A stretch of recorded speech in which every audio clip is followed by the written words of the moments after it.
uma vez uma vila perdida num continente. Isolado de todos, o povo não sabia o que existia nem o que ocorria em outras partes do mundo. De vez em quando, ouviam-se rumores de acontecimentos em outras terras, mas ninguém podia comprovar se aquilo era boato ou se era verdade. As coisas corriam bem. Os camponeses lavravam a terra, cultivavam tomates, plantavam vinhas, tosqueavam ovelhas, tiravam leite, faziam queijos e até fabricavam ótimos chocolates. A vida passava de maneira devagar, todos viviam em paz. Os jovens gostavam de ser responsáveis, os anciãos apreciavam ser respeitados. Porém, um dia as coisas mudaram. Homens uniformizados apareceram. Passaram pelos campos, tal como gafanhotos, enfurecidos e com muita fome de sangue. Plantações foram destruídas, jovens violentadas, crianças mortas por estilhaços.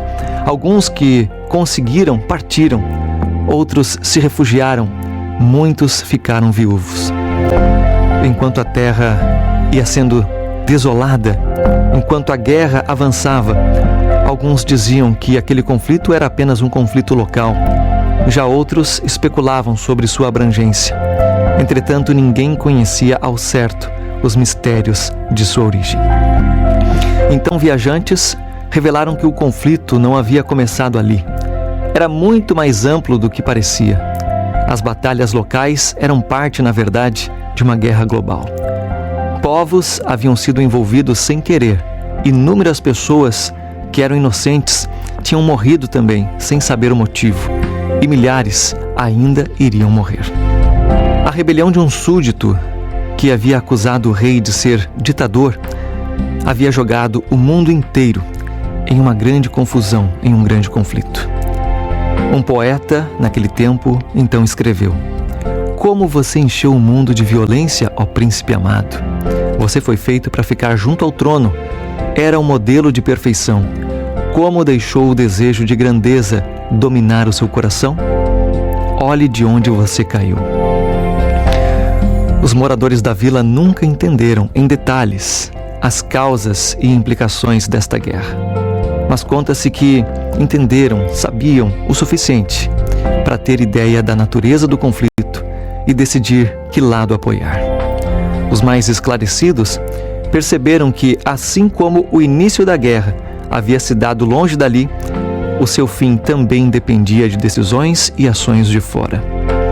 Imagem e reputação, propaganda e contra-propaganda, espionagem e relatos dos campos de batalha, tudo isso fazia parte apenas de um cenário bélico.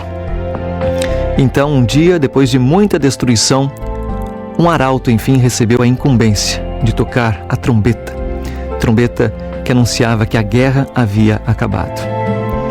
Pessoas apaixonadas se beijaram, os velhos sorriram outra vez, os heróis voltaram para casa, a vila toda festejou. Por fim, aqueles que haviam lutado bravamente em nome do rei receberam também honrarias no grande palácio, na capital do reino. Essa história retratada, essa ilustração, lhe parece um pouco familiar? Essa história está retratada em nossa Bíblia, de Gênesis a Apocalipse, mas não com esta roupagem ilustrativa. Ela está justamente contando ali todo o fato, que aconteceu na origem do bem e do mal. De maneira semelhante a essa, a vida perfeita universal se transformou, o pecado e a destruição reivindicaram a sua parte. De maneira semelhante, também, o fim do sofrimento e o retorno da vida eterna se fará ao término desta terra. A gente lê na Bíblia, em Ezequiel, capítulo 28, versículos 12 a 15, o seguinte: "Você era um modelo de perfeição, cheio de sabedoria e de perfeita beleza. Você estava no Éden, no jardim de Deus. Todas as pedras preciosas o enfeitavam: sárdio, topázio, diamante, berilo, ônix, jaspe, safira, carbúnculo, esmeralda. Seus engastes e guarnições, ou seja, suas ornamentações, eram feitos de ouro. Tudo foi preparado no dia em que você foi criado. Você foi ungido como um querubim guardião, pois para isso eu o determinei. Você estava no Monte Santo de Deus e caminhava entre as pedras fulgurantes. Você era inculpável em seus caminhos, desde o dia em que foi criado, até que se achou maldade em você. Em Isaías, capítulo 14, versículos 12 a 14, diz: Como caíste desde o céu, ó Lúcifer, filho da alva, como foste cortado por terra, tu que debilitavas as nações. E tu dizias no teu coração: Eu subirei ao céu, acima das estrelas de Deus, exaltarei o meu trono, e no monte da congregação me assentarei aos lados do norte. Subirei sobre as alturas das nuvens, e serei semelhante ao Altíssimo. E aí, voltando aqui para Ezequiel 28, versículo 16, a gente tem a sentença final, não é? Para a origem do mal, para Satanás. A tua grande riqueza encheu o teu interior de violência e pecaste. Por isso, te expulsei da montanha de Deus, como qualquer pecador comum. Destruí-te, ó querubim protetor. Tirei-te para fora das pedras de fogo. O teu coração estava cheio de orgulho. Por causa da tua beleza, deixaste que a tua sabedoria se corrompesse com o esplendor que tinhas. Foi por essa razão que te derrubei e expus a curiosidade dos reis. Sujaste a tua santidade com a luxúria e a ganância. Então fiz sair fogo das tuas mãos. Fogo que te consumiu a ti próprio e te reduziu a cinzas, à vista de toda a gente. Todos os que te conhecem estão espantados perante aquilo em que te tornaste.